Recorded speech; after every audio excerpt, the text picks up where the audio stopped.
my gosh, Mahomes, there's no, it doesn't seem like if you confuse him, you should just like pat yourself on the back.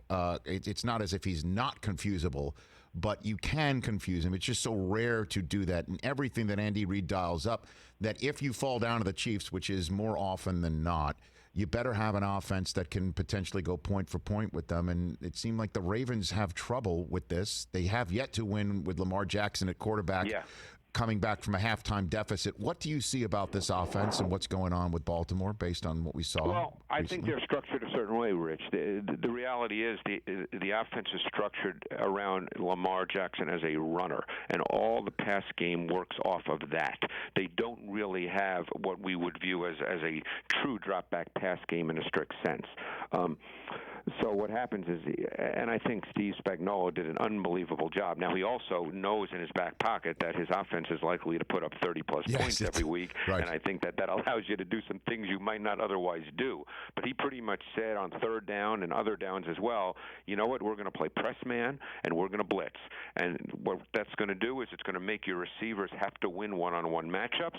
And Lamar, you're going to have to make precise ball placement throws within structure. And you know what, if you want to run around, that's okay. Maybe you'll make a big play here and there because you're special, but you know what? You're not going to make enough of them to score 35 points.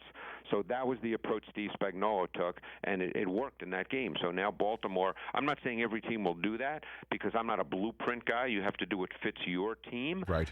Every team can't do exactly the same thing, but it'll be interesting to see if teams feel that they can at least pressure a little more. So, where do you stand on the subject that the reason why the Ravens offense is set up this way is because Lamar can't do it vertically with his shoulder, that there is something up with his skill set that he can't do that. I mean, we heard that coming out of Louisville. Now he's 0 for 9 in games where he's trailing at halftime. It just does seem that it's the way to beat the Ravens. I know you're not a blueprint guy, but if you get up on him, it's difficult for him to come back by just relying on him to throw it. I'm not one of those folks. I do believe in his ability to throw. His arm is terrific, and I think he wants to be great.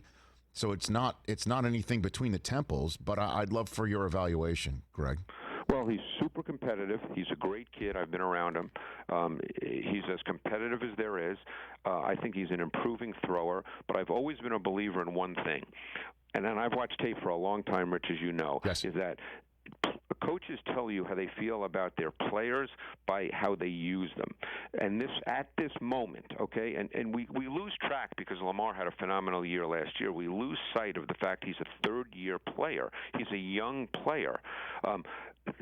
They've built an offense a certain way because they feel that maximizes his strengths and minimizes what they view as, I don't want to say weaknesses, right, but things that he's not quite ready to do on a consistent week-to-week basis.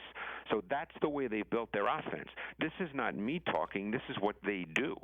So Greg Roman, Jim Harbaugh, James Urban, their quarterback coach, this is what they do. Now, because the kid's so competitive and wants to be great, yes, he will improve. But this is where they are right now. Hey, you watched all the way to the end. Thanks for that. Watch more right here.